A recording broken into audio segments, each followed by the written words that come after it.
بسم اللہ الرحمن الرحیم نحمدہ ونصلی ونسلم علی رسولہ الکریم اما بعد۔ امیر معاویہ رضی اللہ تعالیٰ عنہ کو پیارے آقا کریم صلی اللہ علیہ وسلم کے ساتھ گہرا تعلق اور عشق تھا۔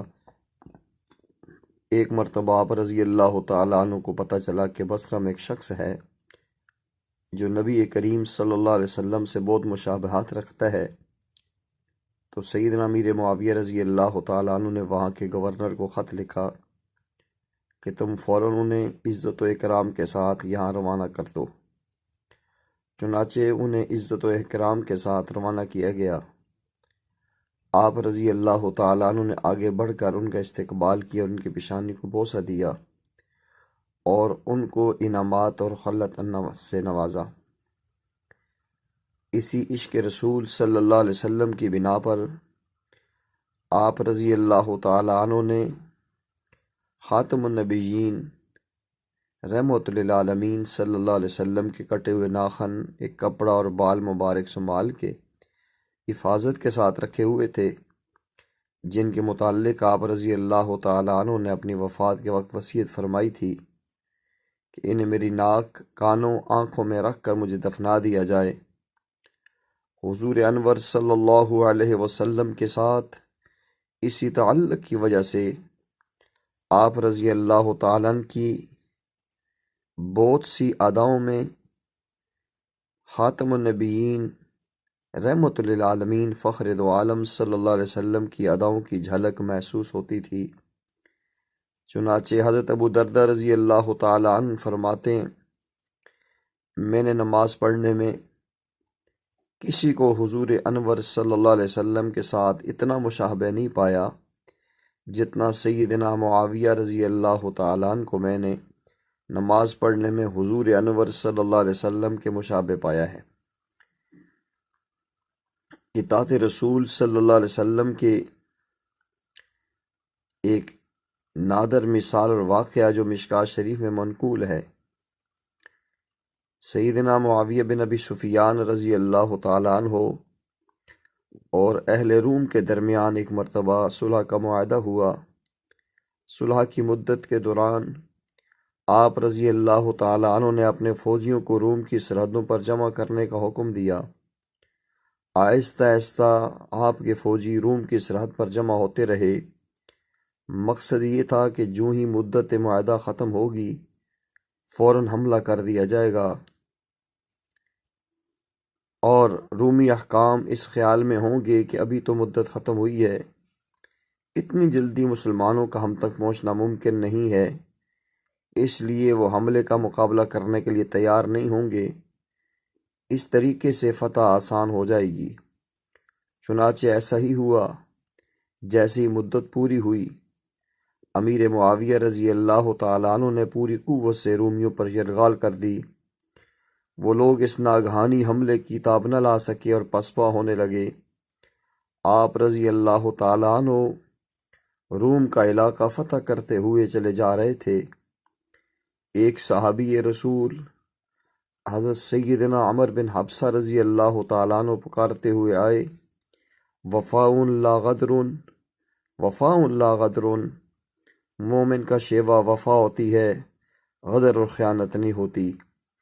آپ رضی اللہ تعالیٰ عنہ نے یعنی امیر معاویہ رضی اللہ تعالیٰ عنہ نے پوچھا، کیا بات ہے عمر بن حفصہ، آپ کیا کہہ رہے ہیں؟ وہ فرمانے لگے، میں نے نبی کریم صلی اللہ علیہ وسلم کو یہ فرماتے ہوئے سنا ہے، جب دو قوموں کے درمیان کوئی صلح کا معاہدہ ہو تو اس معاہدے میں نہ تو کوئی فریق عہد کھولے اور نہ باندھے، یعنی اس میں کوئی تغیر و تبدل نہ کرے یہاں تک کہ مدت گزر جائے۔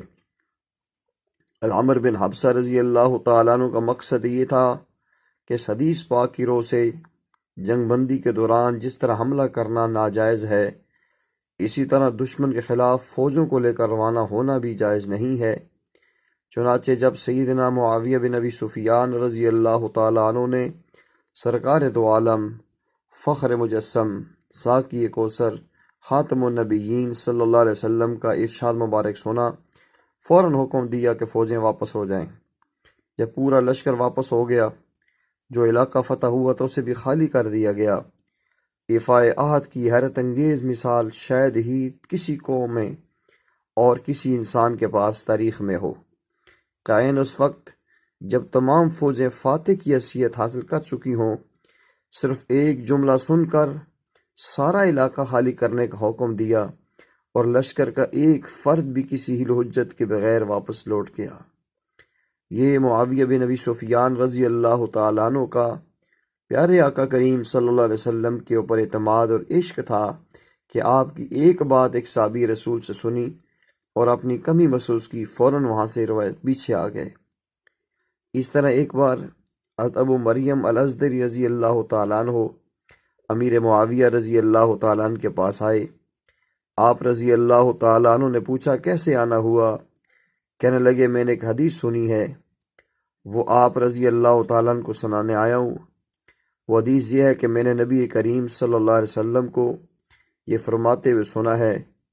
آپ صلی اللہ علیہ وسلم فرما رہے تھے، جس شخص کو اللہ تعالیٰ نے مسلمانوں پر مقرر کیا اور اس نے مسلمانوں اور اپنے درمیان پردے حائل کر لیے تو اللہ اس کے اور اپنے درمیان پردے حائل کر دیں گے۔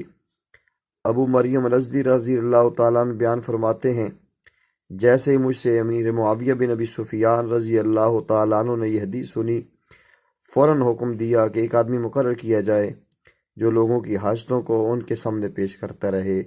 سبحان اللہ۔ یہ امیر معاویہ رضی اللہ تعالیٰ عنہ کا پیارے آقا کریم صلی اللہ علیہ وسلم کے ساتھ لگاؤ اور محبت تھی۔ کتابوں میں لکھا ہے کہ قلات کے علاقے کے نواب نے نبی کریم صلی اللہ علیہ وسلم کو ساگوان کی لکڑی اور ترنجبین یہاں سے بھیجا تھا، جو موجودہ ہمارا بلوچستان ہے۔ نبی کریم صلی اللہ علیہ وسلم نے ترنجبین و ادرک تمام صحابہ کرام میں تقسیم کی۔ فرمایا اللہ نے اس میں بہت ساری بیماریوں کی شفا رکھی ہے۔ ساگوان کی لکڑی سے آپ صلی اللہ علیہ وسلم نے اپنے لیے چارپائی بنائی۔ پیارے آقا کریم صلی اللہ علیہ وسلم اپنی حیات مبارکہ میں اس پہ آرام فرماتے رہے۔ آپ کی رحلت کے بعد اسی پہ آپ کا جسم مبارک رکھا گیا۔ سیدنا ابوبکر صدیق رضی اللہ تعالیٰ عنہ جب فوت ہوئے، اسی چرپائی پر آپ کا جسد خاکی رکھ کے گنبد خضرا کے سائے میں لایا گیا، اور پھر سیدنا عثمان غنی رضی اللہ تعالیٰ عنہ کے زمانے میں تبرکات بیچے گئے اور ان کے پیسے بیت المال میں جمع کیے گئے۔ سیدنا امیر معاویہ رضی اللہ تعالیٰ عنہ نے وہ چرپائی خریدی نبی پاک صلی اللہ علیہ وسلم کی محبت اور عقیدت میں، اور اس لیے کہ جب میں بھی فوت ہو جاؤں تو مجھے اس چرپائی پہ رکھ کے جنازہ میری قبر تک لے جایا جائے۔ سامعین گرامی قدر، امیر معاویہ رضی اللہ تعالیٰ عنہ کا عشق، نبی علیہ السلام کا لگاؤ کتنا محسوس ہوتا ہے۔ عزم کیجئے سیدنا امیر معاویہ رضی اللہ تعالیٰ عنہ، جن کو حضرت حسن نے حضرت حسین ابن علی رضی اللہ تعالیٰ عنہما دونوں بھائیوں نے اپنا امام بنایا، ان کے ہاتھ پر بیعت کی، ان پہ اعتماد کیا۔ ہم بھی ان پہ اعتماد کا اعلان کرتے ہیں اور یہ اعلان کرتے ہیں کہ امیر شام تیری جاہ و منزلت کی قسم، اے امیر شام تیری جاہ و منزلت کی قسم، تیرے نام کا ڈنڈکا بجا کے چھوڑوں گا۔ تیرے نام سے جو جلتے ہیں ملحد و زندیق، انہیں خدا کے عذاب سے ڈرا کے چھوڑوں گا۔ وآخر دعوانا ان الحمد للہ رب العالمین۔